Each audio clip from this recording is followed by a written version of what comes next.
What is up, down, and sideways, all you lovely individuals? This is League Unlocked. My name's Eric. That is Mark here with you guys for a little bit of weekend recap, and there's quite a bit to recap. It seems like it gets crazier every weekend, probably because you get further and further into the split, but the theme of this weekend, which we'll get to a little later, was teams losing, undefeated streaks ending.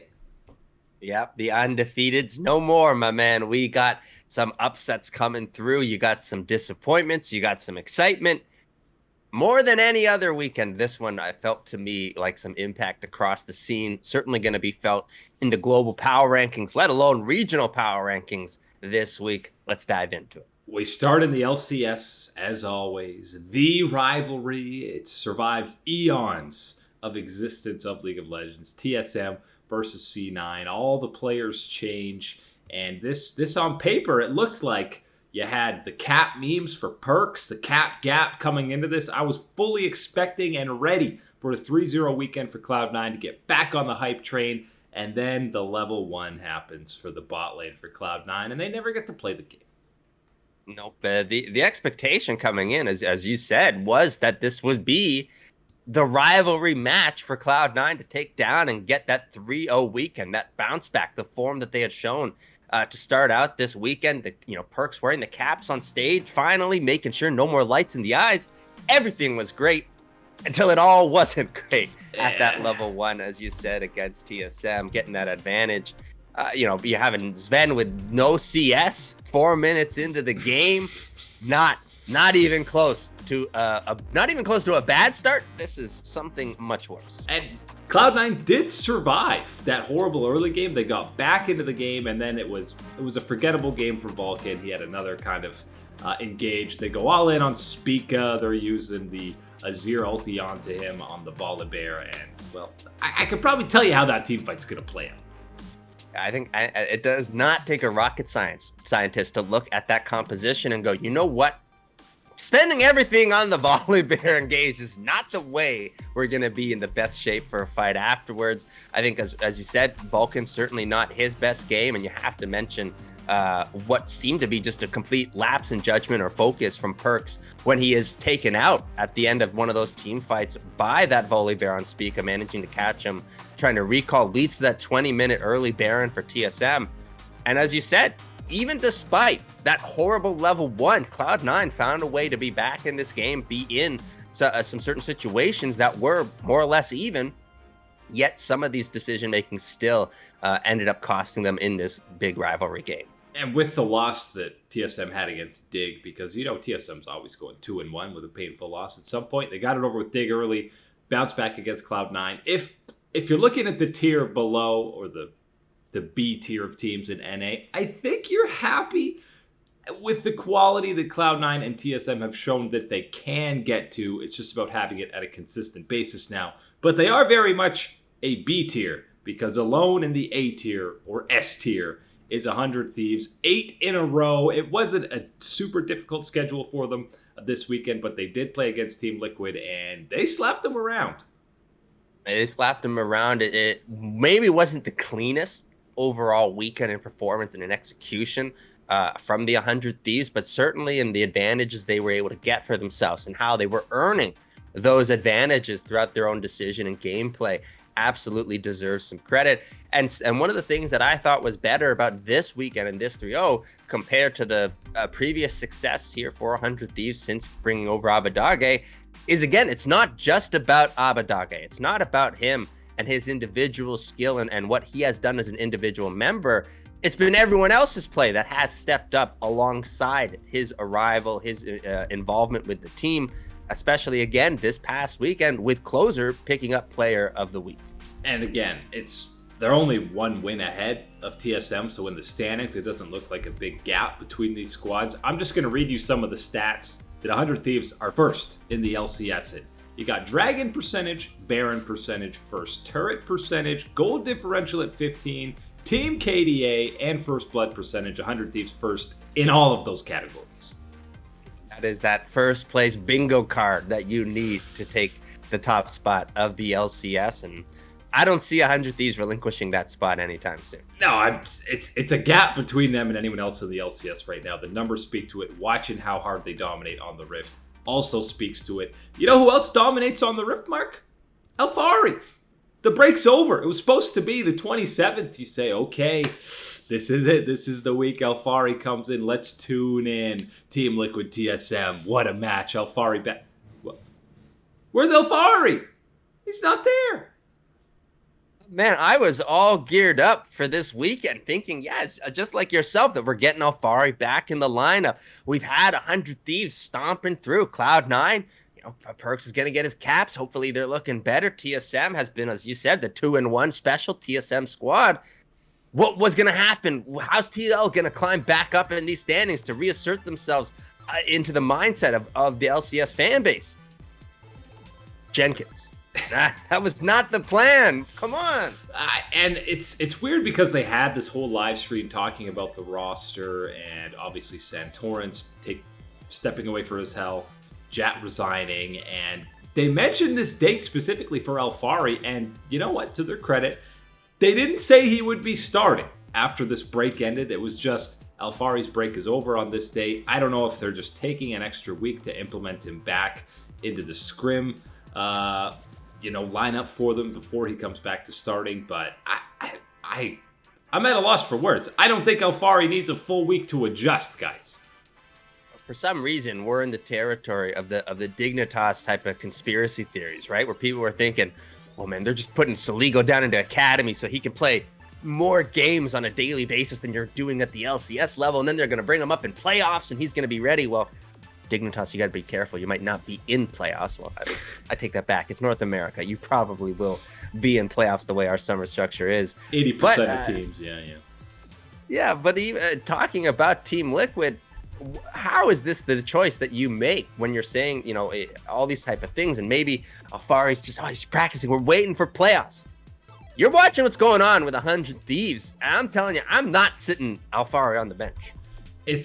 I get the sentiment that, playoffs are all that really matters, and playoffs are going to be so long. It's going to be a marathon, but you still want to be coming into playoffs in your best form. You just want to slap Alphari into the lineup for the last 2 weeks and say, all right, let's just completely revamp how we play, because we're going to be playing around topside a lot more whenever Alphari does come back to that starting lineup. Yeah, and again, not 100% clear. I think anybody really is 100% clear on the things going on behind the scenes with Team Liquid. Team Liquid is.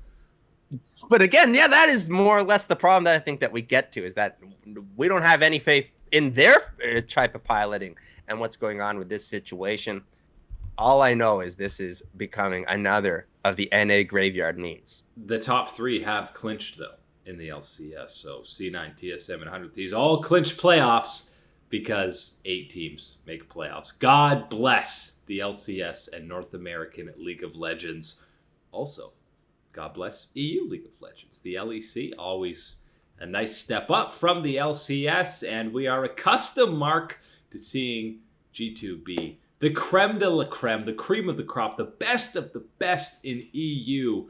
But week 3, and we got a theme going on here, because I'm going to say it, the G2 roster, they have not lived up to the hype whatsoever, and a 0-2 week, one of the biggest throws in the regular season we've ever seen in the LEC. I want to take everyone back to the spring split playoffs, right? We're talking about G2, this expectations on this roster, what needs to come through, let alone in spring in your own region, the hopes for MSI, international events, worlds down the line, what everyone is dreaming of in the LEC. This ain't it.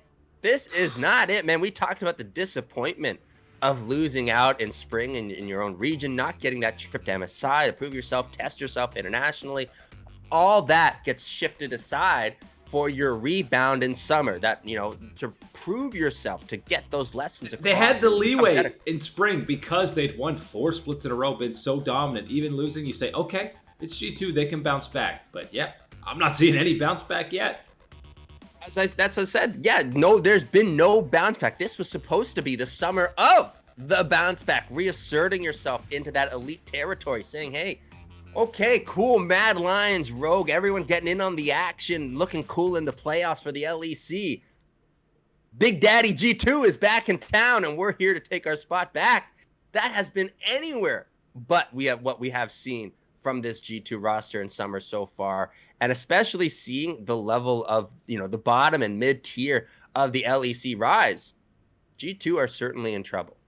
And a lot of people are comparing this to Alliance or Elements. When Reckless left, 2014 Fnatic went to Elements or Alliance in 2015. They had won the split with Froggen as an MVP. It's a super team, but this is totally different to me because G2 won 4 splits in a row. They were so much more dominant than Alliance was ever in the history of that organization, and more dominant than most teams in the history of any organization. So for them to be that good, then Reckless to come in, who on paper, not talking about all the intangibles, leadership qualities, is an upgrade over Perks.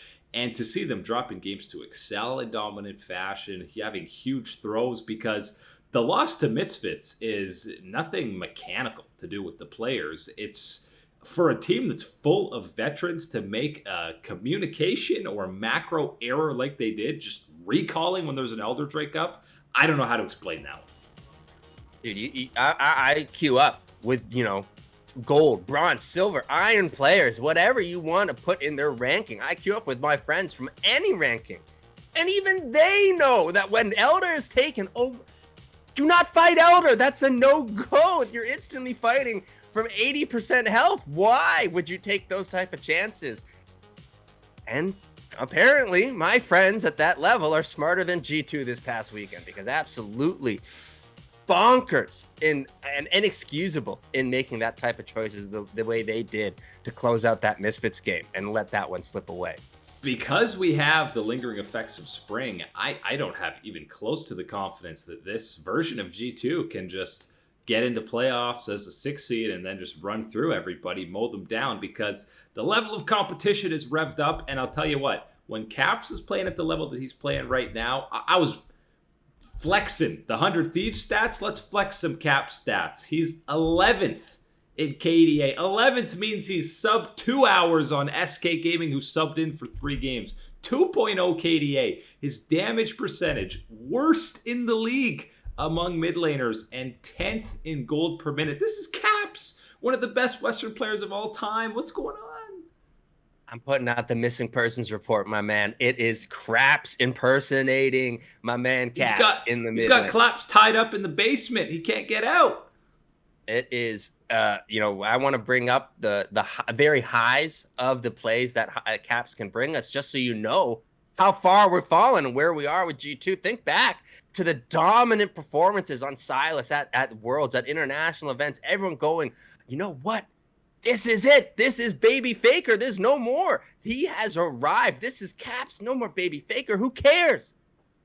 Not with this level of performance. It's full-fledged Craps. We're almost having a full split of Craps so far. There's so much to clean up for G2. And as they stumble, it's the Rogue and Mad Lions era continuing. We had the rematch from Spring Finals. It lived up to the match of the week. Despite a horrible 3-0 start, Mad Lions get 3 kills right away in the bot lane, and it looks like they're just going to snowball this out of control. And not even 5 minutes later, Rogue has the gold lead. The macro that this team has shown and movement around the map is unmatched in Europe. I really, really loved that counterpunch that we saw from Rogue. Earlier in this weekend, we headed into this one knowing that this was going to be a big week for the Mad Lions. They really needed to bounce back, prove themselves after this MSI break that they had and not exactly the best start coming back to the LEC. Bounce back quite strong against Misfits, but as you said, this one to get the advantages that you were able to get early. Good, positive thumbs up for that one, getting some credit. You got to take the criticism, the lumps that come with giving away those advantages the way that Rogue was able to take them from you. And again, more credit to Mad Lions, because as Rogue started to take over the game, even though they got a pretty decent, 5-6K gold lead, Mad Lions were still finding their moments, their windows back into this fight, eventually extended it, over 40 minutes, and it ended up being a very back and forth, exciting game. So these when Mad Lions is playing their best, I think this is still clearly the two best teams that we have in Europe right now. You saw that on the Rift here, but for now, it's Rogue sitting pretty at 7-2 now, tied with Misfits because G2 hand-delivered them a win to keep them tied for first place. But the overall competitiveness of EU right now is sky high. Yeah, it's leaving us feeling really nice about the LEC and about these teams that, yes, you might have some question marks, wanting to see some more improvement, noticing that there are still inconsistencies, but the overall quality of play, the level of competition that you're getting from bottom to mid-tier teams in the LEC is absolutely much better. And we're going to see that when we do these LEC power rankings for week 3, because it's going to be a mess in that middle of the table. It was an absolute mess in the LCK and the LPL. We mentioned it earlier. Every undefeated team was dropping over the weekend. We had tons of fantastic matches. We kind of previewed it ourselves and talked about it. It seems like the perfect opportunity for Damwon to just randomly come and 2-0 Gen G. And look at where we are. Ghost still in the starting lineup. A 2-0 for Damwon. And it's weird, man. I don't know what happens to Gen G in a lot of these matches when they play Damwon or T1 at times. It seems like a different squad, but to Damwon's credit, they did look much better. Yeah, Damwon certainly.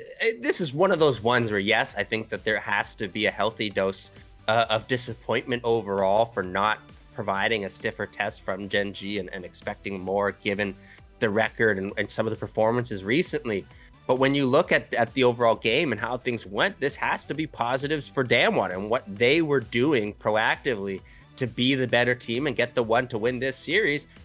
And the one to focus on is going to be down in the bottom lane. Ghost back in the lineup again, once again having him there, even with the news that they are bringing someone, their challenger ADC up. Hey, doesn't matter. Ghost is stepping in and he's getting business done against Rule. Yeah, and he said in an interview he was just taking a break, really, which, again, bringing up your challenger AD carry, that sounds like a little bit more than a break. But it's just, you realize what you're missing out on when Canyon and Showmaker aren't in the jungle and mid positions, and you saw it in full force in this series. Yeah, and it certainly isn't meant to take away from the excitement and novelty of when they roll swap, right? When they're playing different positions and seeing how they can handle it, sure. But at the end of the day, this is it. This is why Showmaker is Showmaker. This is why Canyon is Canyon. In these roles, getting to see them perform and dominate was fantastic once again.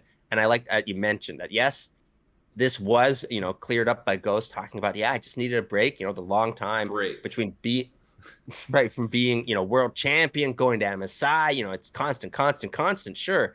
Getting a bit of a break is okay.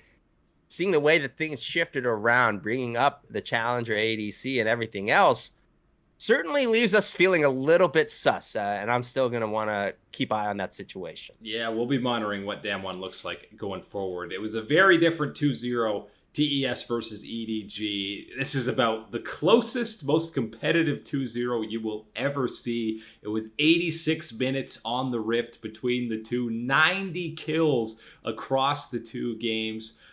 This is the TES that we saw in spring last year that were one of the favorites to play at Worlds. That's the level they were reaching in this series.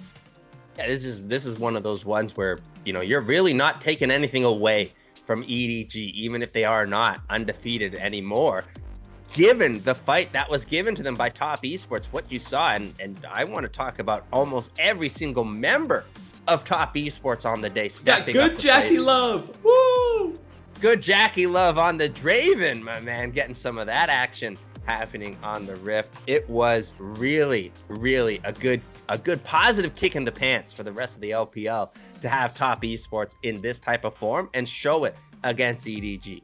It just makes everything so much more terrifying now that TES is finding this form again because, across the board, there's not too much bad to say about EDG in this series. It was just TES really stepping up.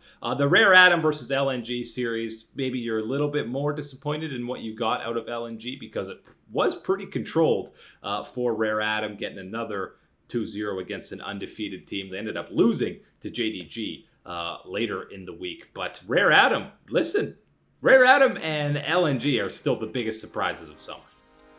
Yeah, and especially the way that they have been able to handle themselves against stiffer competition in that top tier of the LPL. They haven't exactly, of course, faced off against the undefeated type of teams, or previously undefeated teams before this past weekend. So still need to be keeping an eye on these high profile matches that will be coming up for us. But absolutely, the position that they have put themselves in right now for LPL playoffs, and knowing what that is, what type of test that is going to be, this is about as good as it gets for them. Lock it in the history books. This weekend was the biggest example of the coin flip that is IG. And you knew it coming into this. They match up against FPX and then follow it up with Rogue Warriors. Here they go. They 2-0 FPX, who had been looking so good. All of a sudden, you get a little bit of hype. Oh, maybe IG can make that dream run. Then they play Rogue Warriors, and of course they drop that series. Of course they do. You knew it would happen. It's the most IG thing possible, that people could look at the schedule and be like, yeah, you can step up, you can take down an FPX. But at the exact same time, I have complete faith that you're going to blow it against Rogue Warriors. That is unbelievable, and it is just completely IG for the past 2, 3, 4, how many years you want to talk about Invictus Gaming? That has been their history. Anytime after 2018, we've been seeing that. Even before 2018, when they weren't winning world championships. I still don't have any faith that this team's going to Worlds. You're probably happy as an IG fan if you're talking about them making playoffs. That's how insanely stacked the LPL is. How stacked, you say? Well, the defending MSI champions are now 1-5, Mark. We're talking about 14th place in the LPL. Those aforementioned Rogue Warriors have twice as many wins as RNG. That's the scene in all movies where they got to turn the 2 keys to get the nuclear button going. That's how I feel for the panic button for RNG right now. I got 1 key already tuned in. I got to turn the next key to unlock the button, man, because I'm feeling some panic for the RNG boys. Certainly have faith in the individual players getting back and the performance, all these type of things. But then when you add in the factors of every other LPL team and how they're performing, how they're combating, and how they're growing with the meta and the way it has shifted, things are stacked against RNG, which is so crazy to think already. But that's how fast things happen in the LPL if you're behind the wheel. And I just want to say, this is probably a 2-0 for RNG. If there is any champion in the game other than Gwen in that game 2 for Gwen, it's a 2-0 for RNG, but they got Gwen. Yeah, they got Gwen, and if Elios is 200 years, Gwen's got to feel like 2,000 years sometimes, my man. And you got to fit a Viego in at 1,000 in there somewhere. The busted new champions. You're right about that one with RNG and the way that they fall. Oof. Yeah, but hey, it counts as a loss for them. They do get a bounce back. Well, it's not even a bounce back because LGD looks decent. So there's no really easy schedule at any point coming for RNG at 1-5. Like, even getting to that 10 spot, they need to be going on a win streak to get past teams like LGD, like Billy. The LPL is insane, and starting the split 1-5, I'm more convinced this team is not going to be going to Worlds as the defending MSI champs, which is something crazy to say and something we have never seen before. But that is it today for League Unlock. Eric and Mark here with you guys. As always, thanks for hanging out with us, and we will catch you guys and gals on that flippity flip.